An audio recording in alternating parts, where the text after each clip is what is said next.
We got hitched at 20, both of us. Around a year later, I decided to do the school thing again, to finish up my degree. Then we became parents, and I started feeling the heat to wrap up that degree of mine. My kiddo just hit 2 years old when I kicked off my final year of college. 2 semesters were all I needed to nail it, so in September of '93, my routine looked like this. I did a part-time gig from 3 in the morning till 7, stocking shelves at a store. Then a full-time gig, desk job at the police department, from 8 a.m. to 5 p.m. Tuesday nights were school nights, from 5:30 p.m. to 10, and I had school again on Saturdays, starting at 8 a.m. and ending by 2 p.m. Now my wife did the nurse's aide thing at the local hospital, clocking in from 8 a.m. to 3 p.m. Our little one was taken care of by my mom. The cool thing was, everything, school, our jobs, and even my parents, was all super close by. I'm talking no more than 10 minutes to get from one to the other. We had a darn good setup going on, making things work as best we could for what I was aiming to achieve. Right before D-Day, the weekend was a non-stop battle between us. It was spring of '94, finals week for me. If I could wrap up my papers and ace my finals by the upcoming Sunday, we'd be cheering for me finishing up my bachelor's in science and finally getting out of this intense 8-month grind. However, she was mad because I wouldn't take a break from studying to take her and our kids somewhere. She'd been griping about my work and school for a while now, and it had gotten so bad that we hadn't been intimate for 2 months. On this specific Monday evening, I was double-checking a research paper I'd finished on Saturday, due on Tuesday evening, while she kept picking fights non-stop. Finally, I told her to shut up and quit acting childish. She stared at me and just blurted out, "I hate you and I'm in love with someone else." Bam, just like that. I was floored. We argued for about an hour until she spilled the beans about what went down earlier that day during her lunch break at work. Apparently, for the past 2 months, she'd been caught up in an emotional thing with a janitor at the hospital. Well, it all started with him giving her compliments and just being around whenever she turned her head. Then things went up a notch to them having lunch together in the cafeteria, and after that, they began having regular sessions of bad-mouthing me to him. About 2 weeks ago, they took these complaint sessions to the car. She later admitted that during that time, they kissed twice.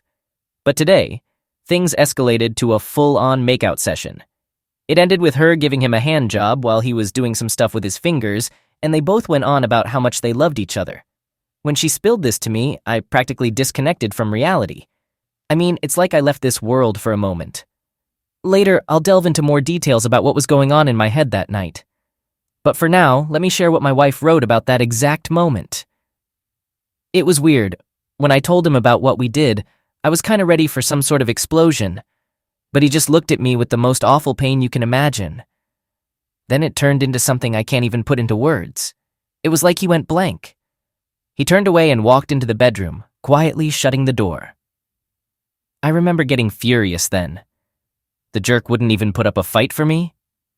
Right at that moment, I just felt like I'd made the right call and everything was going to somehow fall into place. I did it. I was finally breaking away from the guy who'd been ignoring me all these months.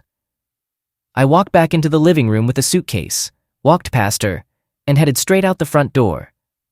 I recall her asking over and over, "Where the hell do you think you're going?" "Running back to Mommy's?" was one of the things she threw at me. I set the suitcase down in the driveway, went back inside, grabbed her purse and held it out, telling her to leave. That caught her off guard. She refused. So I lifted her gently onto my shoulder, carried her out the door, and set her on the car hood. Her surprise gave me the chance to dart back inside and lock the door. She tried to get in, but I held onto the deadbolt, and eventually, she left to crash at her parents' place.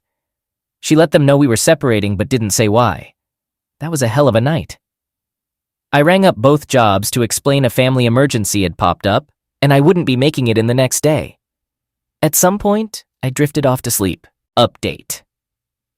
I woke up at 7 and right away started figuring out how to cut down on contact with my soon-to-be ex, STBX. I rang up my mom to ask her if she could look after my son. She was concerned since he'd usually be there by that time. Then I jotted down a list of things I needed to get done that day, and I got cracking on the list. First, I dropped off my son and let my mom know I'd have to sit down and have a good talk with her later. After that, I swung by the office of a lawyer friend of the family. He'd known my dad from way back, and I'd known him forever. I explained that I wanted to kick off the divorce process pronto. He heard me out and suggested I take some time to mull things over, but I was dead set. He said he could have the divorce papers done by the end of the day. I told him I'd come by to pick them up and then personally file them at the clerk's office. Handling stuff like this was kind of my gig at work with the PD. Next, I went and got new locks for the house and made a pit stop at the bank. I cleared out and closed both our savings and checking accounts. I took half the money, put it in an envelope, and swung by my sister-in-law's workplace. I handed her my wife's share of the cash. I told her to pass on the message to my wife. No contact with me whatsoever, and that money was her half from the bank. I also let her know I had gone ahead and canceled our only credit card. Back at my mom's place, I spilled everything to her. She and my younger sister cooked up a plan. My sis would hang at my house and take care of my son while I juggled work and school for the rest of the week. I headed home and swapped out the locks, spent the afternoon cleaning up and goofing around with my son, then headed off to school. Meanwhile, my wife decided to skip work that day. She got in touch with the janitor and laid out what had gone down.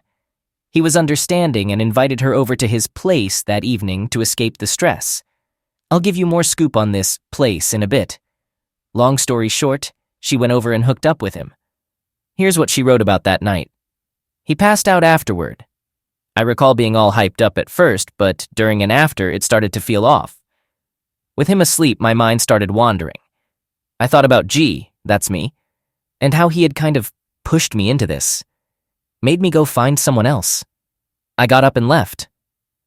On the drive home, memories of the first time G and I had sex came flooding back. We were each other's first. I totally lost it and just kept thinking about how disgusted I was with myself. Then I circled back to being mad at G all over again. It was like this twisted cycle. I just couldn't face up to how horribly messed up what I'd done was. I convinced myself it was his fault. Update. The day kicked off just like any other. I headed to work, then got back home, took a shower, and had breakfast with my son and sister. My wife gave me a ring, wanting to sort out plans to see our son. She had this arrogant and spiteful tone on the phone. I let her know I'd meet up on Sunday at 1 p.m. and she could hang with him at a nearby park. But she wasn't having it. She was gunning for a weekend with him. I shut that down. She realized that having him stay at the house solved the whole babysitting issue. Both her folks were working, so she didn't push it further. She slammed the phone down. Off to work at the PD I went, and at my earliest chance, I swung by the clerk's office and got the divorce paperwork filed. Later in the day, a gal I knew there gave me a heads up that they were ready to head to the sheriff's office to get served. I called up a deputy I was familiar with and laid out the story, asking him to serve the papers to her while she was on the job. He agreed and said he'd do it the next day. Meanwhile, the STBX got back to work.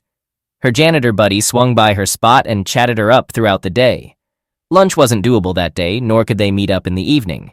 He claimed he had some commitment with one of his kids.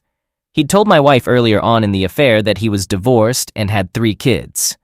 After work, she headed to her parents' place.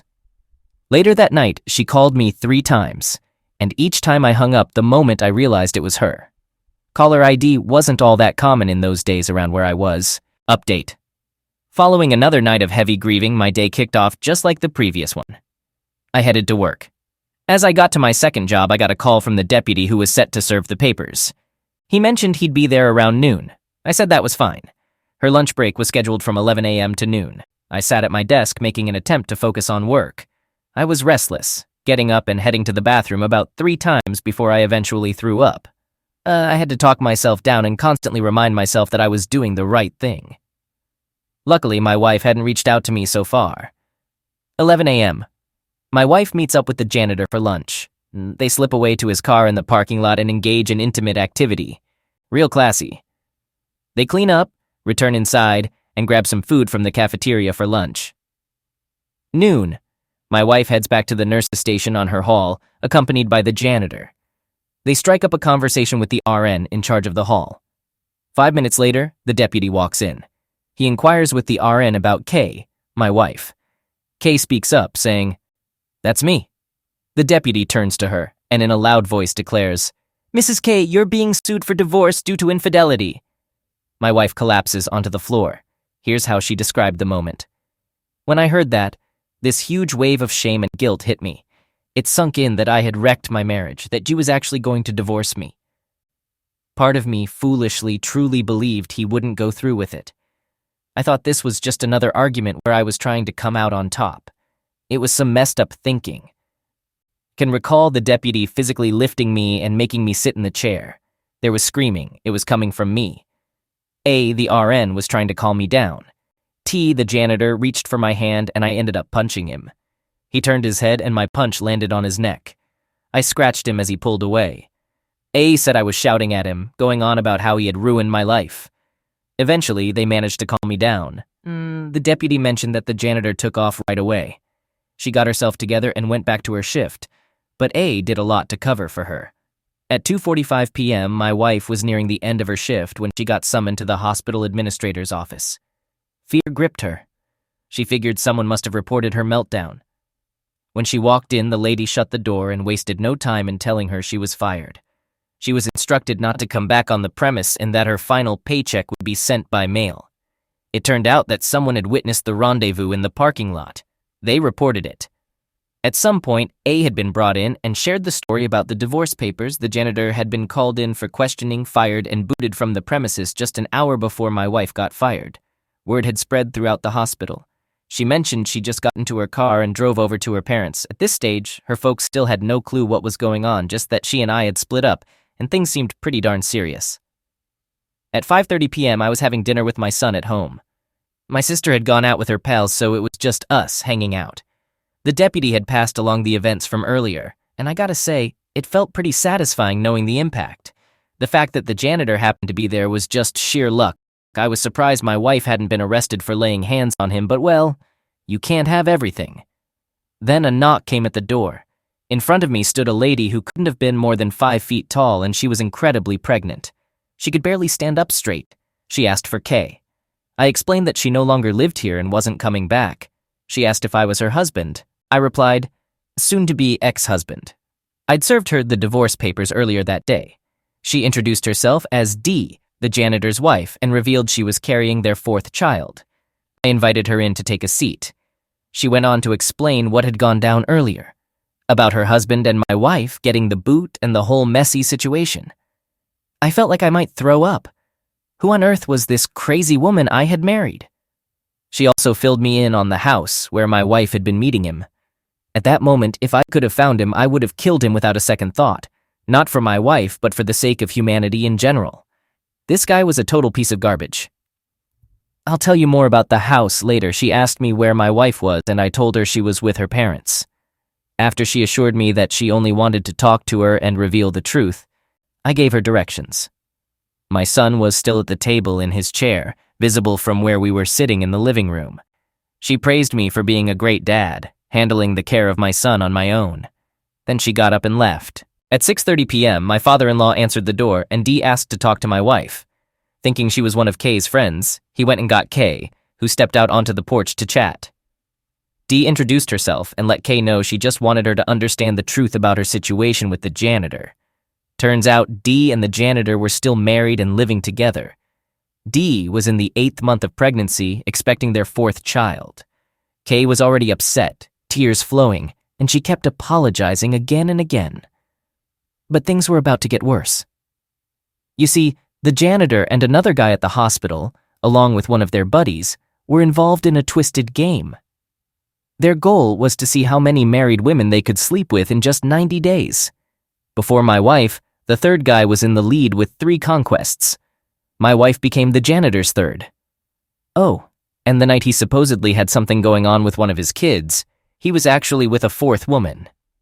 Dee revealed that this lady he was with had been married for 25 years, and Dee was planning to inform her husband next. It turned out she was their neighbor. Now, about the house. It was a place they rented out to rendezvous with these women. Dee found out about this just 2 hours after he got fired. He came home, high and crying, and spilled everything, hoping to work things out. Dee left with the kids, telling my wife she was leaving him. Then she squared up her shoulders, slapped my wife hard across the face, and called her a dumb cow. Kay was in shock. Dee told her she ought to be ashamed of herself for throwing away her family. She told her how she had been at our place an hour ago, watching a loving man feed his son all alone because his wife was a stupid, selfish witch. My wife completely lost control and started crying, while Dee walked away, got into the car, and drove off. My in-laws checked on her once they heard the car pull away. She was pretty much in a daze. They brought her inside and were debating whether they should take her to the ER when she started talking erratically. My father-in-law thought she might be on some sort of stimulant. She began rambling about how awful she was and how she needed to fix things. They eventually managed to calm her down and got the full story. My father-in-law was deeply hurt. He's always been a good man, and he mentioned later that my wife could see the shame and disappointment on his face. As for my mother-in-law, well, she followed her usual pattern and pointed the finger at me. I can't say I'm a fan of her. Right then and there. Aftermath. The day after, my father-in-law reached out to me and said he was sorry. It was the only time I ever sensed there might be tears in his eyes. He filled me in on what had happened, explaining that Kay had been holed up in her room day and night. I mentioned the Sunday appointment I had arranged with Kay to meet at the park at 1. He agreed and hung up. I worked on Friday and attended school on Saturday. By day's end, I got the news that I had passed and would be receiving my degree. It was a mix of emotions, but I had made it. My parents threw a celebration that night, with extended family coming over for a barbecue. I'm fortunate to have a wonderful family. No one brought up Kay. The following day, I didn't hear from Kay at 1 as planned. I took it as a stroke of luck, something I could use if there was a custody hearing down the line. At 3:30, her father called. He let me know that Kay still wasn't responding coherently, just wandering around in her bathrobe with a notebook in her hands that she wouldn't let go of. She hadn't bathed in days and was barely eating. He was worried and exhausted. He even feared going to sleep in case she harmed herself. He asked me to come see her. I turned him down. I couldn't muster any feelings for her. I told him to get her professional help and that I would consider letting her see our son once she got herself back together. Honestly, I felt nothing for her. That initial night had tested me, and I emerged stronger. I'll explain more later. I wasn't going to invest any care into her ever again. I didn't hear from her or her family for the next 2 weeks. Reconciliation. A couple of weeks had passed since my last conversation with my father-in-law. During that time, I quit my part-time job and was actively hunting for a new one. My MBA plans were on hold as I aimed to settle into a new job first. My son had been asking about his mother, and all I could do was reassure him. The longer she took to reach out to see him, the better it could be for my chances of securing a favorable custody arrangement. I was at the PD, police department, when she called, asking to schedule a time to meet and see our son.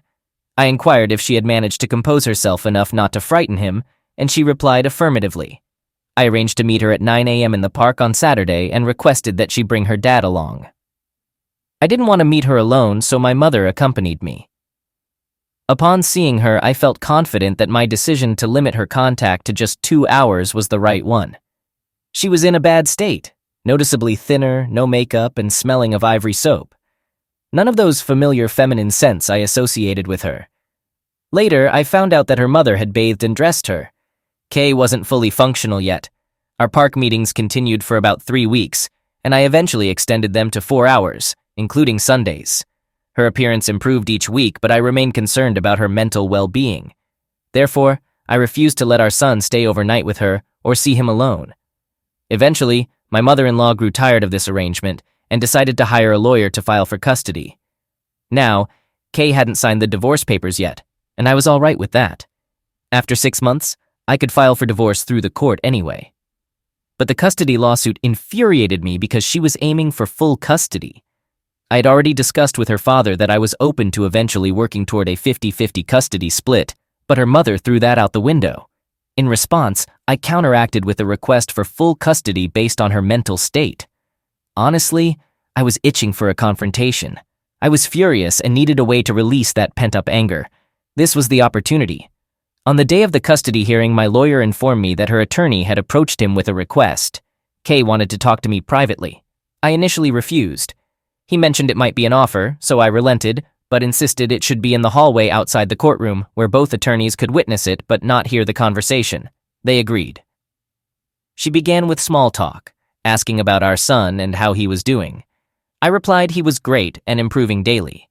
She asked about my schooling, and I informed her I passed and would be graduating next week. She seemed pleased with that. Then she looked down and inquired if she could attend my graduation. I responded that my graduation was meant for my family and friends, and since she was neither, the answer was no. That hit her hard. Throughout most of our relationship, we had worked together diligently to achieve that goal. By saying no, I conveyed that she couldn't share in that accomplishment with me. She pleaded, but I held my ground and repeated my refusal. I added, "It's special to me. It didn't matter enough to you when you let someone treat you like garbage." I was truly turning into quite an asshole, fueled by the desire to hurt her. She welled up with tears, turned around, and walked back to her lawyer. The hearing got underway. I testified, nothing out of the ordinary. Then my mother-in-law stood up and blamed me for everything. She claimed I was seeing someone and driving my wife insane. No evidence of that, but truth was never her concern. She also alleged that I had assaulted my wife by grabbing and throwing her onto the car hood the night she left. Next was my wife's turn. Kay started responding to her attorney's questions, but stopped after the third one. She asked the judge if she could speak up. He suggested she confer with her attorney first, but she declined. He granted her permission. Here's what my wife wrote in her notebook. I remember feeling so sad as the hearing started.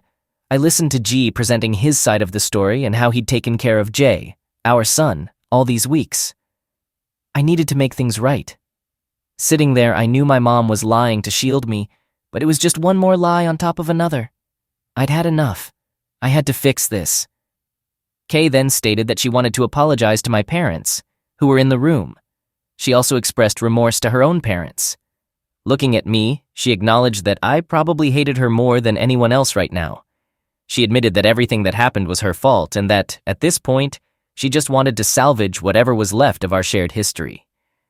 Even if it was just to reach a point where I could look at her without disgust. Then she turned to the judge and expressed her desire to retract her claim, stating that she would accept any custody arrangement I deemed appropriate. I conferred with my attorney, and we proposed supervised 1-hour visits for 6 weeks, followed by weekends with him every other week, provided there were no issues. We adjourned. In hindsight, I think that's when I glimpsed a tiny hint of potential for us to be more civil to each other. Not a reconciliation, but at least a sense of mutual respect. The schedule worked well. By the 3rd week, our visitation time expanded to 3 or 4 hours, just the 3 of us, her, me, and our son. Although I wasn't exactly friendly, I relished observing my son enjoy his time with his mom. It was beneficial for them both. However, during the 5th visit, there was a negative incident. She unexpectedly hugged my right arm from behind while I was watching our son play. I panicked and yelled at her never to touch me again. She hugged our son and left in a hurry. The next week, we acted as if nothing happened, and she maintained her distance. Another month went by and we started discussing day-to-day matters more frequently. I had landed a new job with better pay, and she had begun nursing school. She started confiding in me that the janitor was persistently calling her and wouldn't leave her alone. She claimed she wanted to be honest with me in case I heard something. Apparently, she had asked him to stop bothering her, yet he still turned up at her parents' house one evening. Her father-in-law even threatened to harm him if he didn't back off. I told her I no longer cared who she was involved with. She insisted she wasn't sleeping with anyone and wouldn't until she was sure our family could never be repaired. I bluntly stated that it was never going to happen. 6 months after our separation, I brought up the matter of her signing the divorce papers. She refused. I reminded her that I didn't necessarily need her signature, but it would be easier if she complied. She proposed coming over to the house that night to discuss it. She offered to sign the papers that night if I still wanted a divorce. I agreed. When she arrived, she had these notebooks, those little black composition books that look like bound volumes. She told me she had begun jotting down thoughts the day after she received the divorce papers. She didn't exactly know why, but it seemed to provide some sort of solace. She told me she wrote down every single thing she could recall about what had occurred, delving into as much detail as she could muster. She wanted me to read it, but cautioned that it would hurt deeply. In those writings, she detailed her interactions with the janitor, what she said and did. I wasn't eager to go through it. She acknowledged the risk she was taking, but she felt the need to help me understand why she was so determined to salvage our marriage. Reluctantly, I read it. She was right. It was tough. The physical aspect wasn't explicitly described, but the way she discussed me and our marriage in front of him, that cut to the bone. The account I read that night also chronicled her emotional breakdown. The writing was chaotic and disordered. Yet, each day it improved bit by bit. Eventually, she started dissecting her actions and words, using it as her own form of therapy. One amusing part was when she recounted a bizarre notion she had, believing it would miraculously set things right. You see, she remembered she hadn't orgasmed with the guy, not even once. In her mind, if she didn't climax, then it meant she didn't derive any pleasure from it. Therefore, she had done nothing wrong, and I should take her back. She clung to that idea until she shared it with her dad, much to his discomfort, and he pointed out that it didn't work that way. Although reading her account didn't alter my decision, it did alarm me. I still had concerns about her mental state. Only after reading what she had written during those 2 weeks did I fully grasp the fragility of her mind. I agreed to give it more time, partly out of apprehension. This newfound courage in her led her to urge me to write to her. Sit down, put together a letter or something detailing what had occurred. She believed it would give her insights into how to support me better. I considered this proposal. I recognized I was still in a messed up state, but maybe it could aid me in moving forward and perhaps maintaining some form of a healthy relationship later on. What she called her writing therapy gradually transformed into our method. We committed to meeting twice a week. Our initial task was to jot down our perceptions of our marriage's state before D-Day. During our meetings, we'd exchange our letters and take notes. Then we'd put our queries in writing and pose them to each other. We'd converse until each question was thoroughly addressed before moving on to the next. If we didn't complete everything, we'd continue during the next session. The guidelines were simple: be truthful, no yelling, and no avoiding any questions. Our journey began with assessing our pre-D-Day relationship, and we progressed through each subsequent day until the Sunday I conversed with her father after she received the divorce papers. Beyond that, we planned to reassess and proceed accordingly.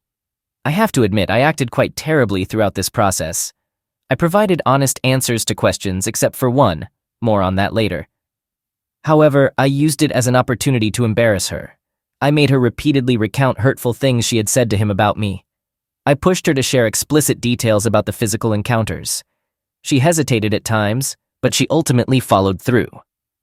Although it was comparatively mild compared to what we once shared, it stung. Truthfully, I believed I could handle it because I genuinely wasn't interested in rekindling the relationship. Yet, hearing it was painful.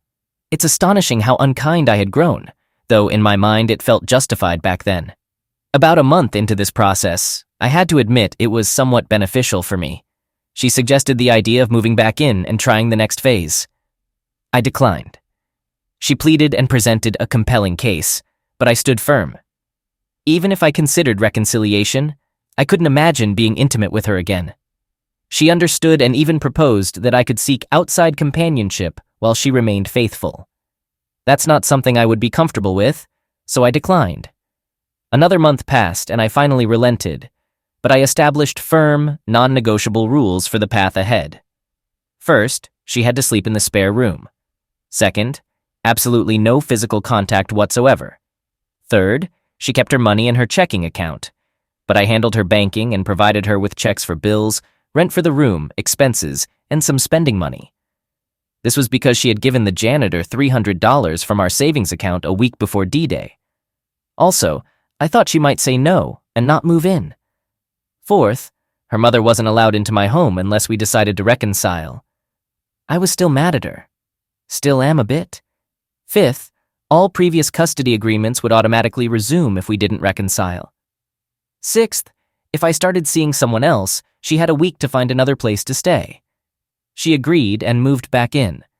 It was tougher than I anticipated. There was no longer that cooling-off period between the times I saw her. She was there all the time. I picked fights over small things constantly and said hurtful things to her. I wanted her out almost as soon as she moved back in. I needed a solution, so we started having what we called Thursday night fight night. This came from our meetings where we were writing things down. Every Thursday night after our child was asleep, we'd sit in the living room and discuss ongoing issues or arguments. They had to be resolved on Thursday night before going to bed and couldn't be carried forward.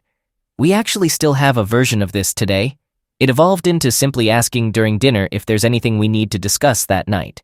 The kids never knew where it originated or what it was. I was still being difficult.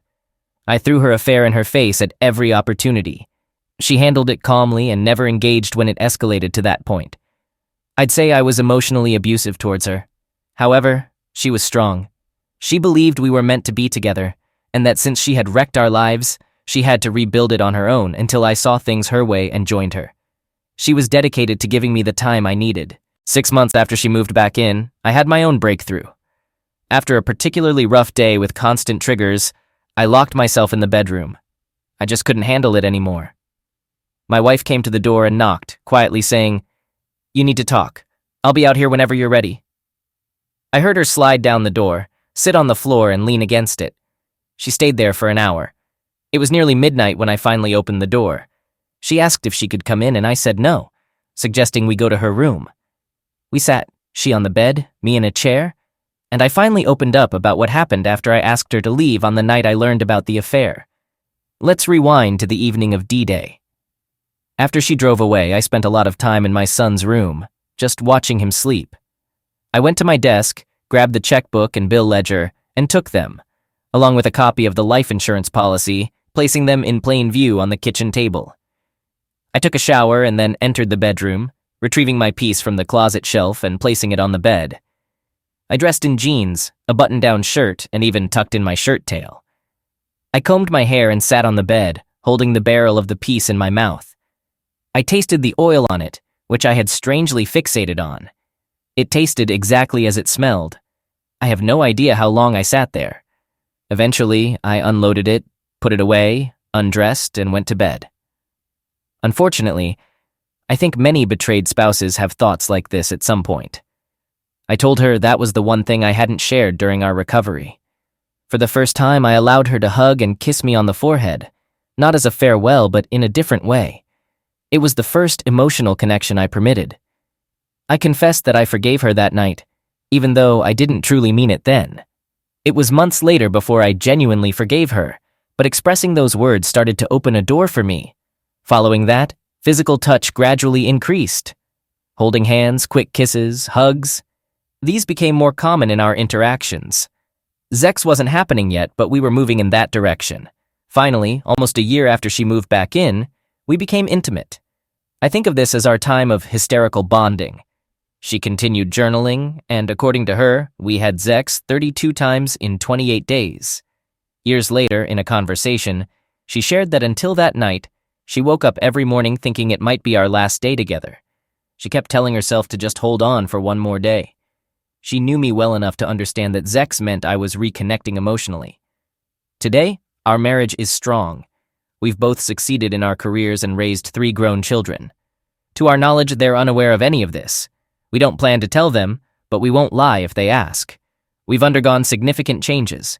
My wife is much stronger and wiser now.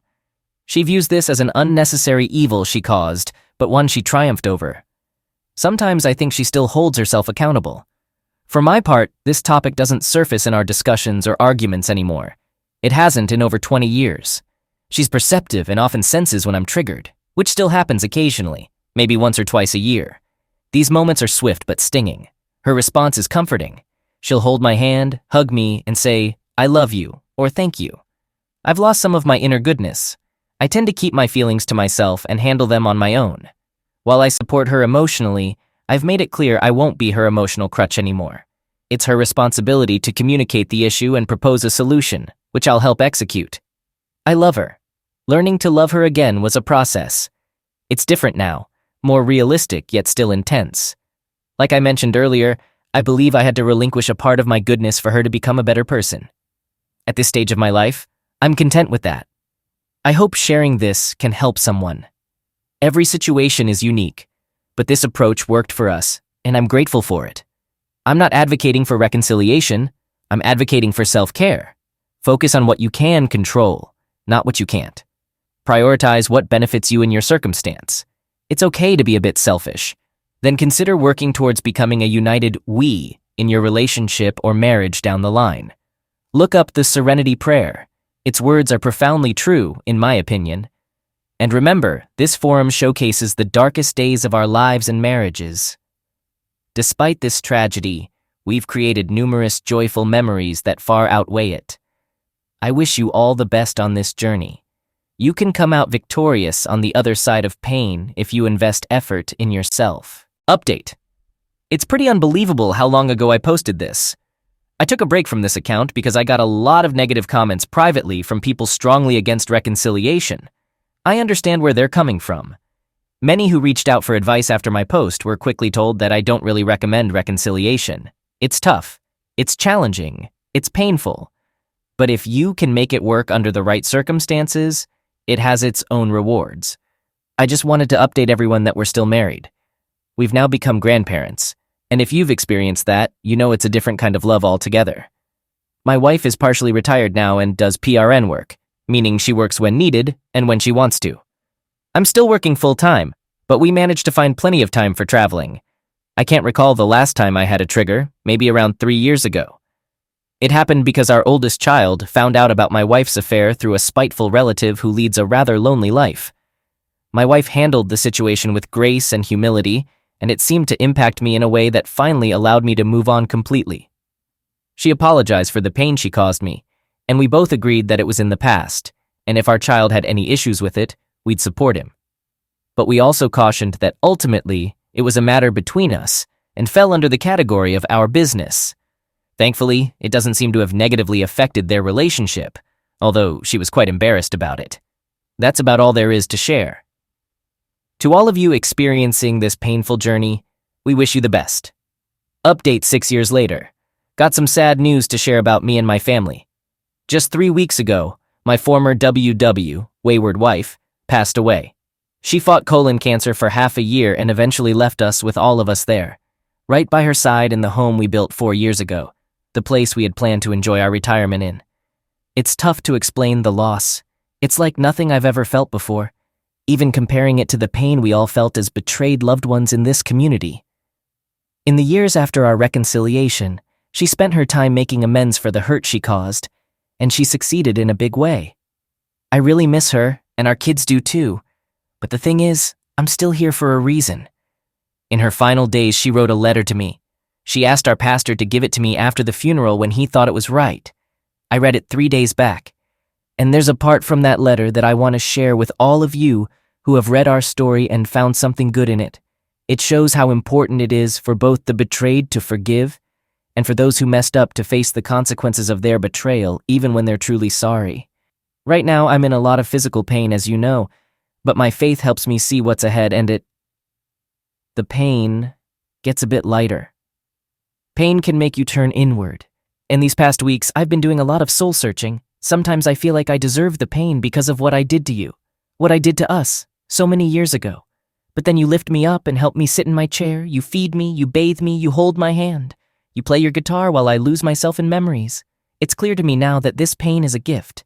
It's letting me experience the purest form of love, your real forgiveness for what I did.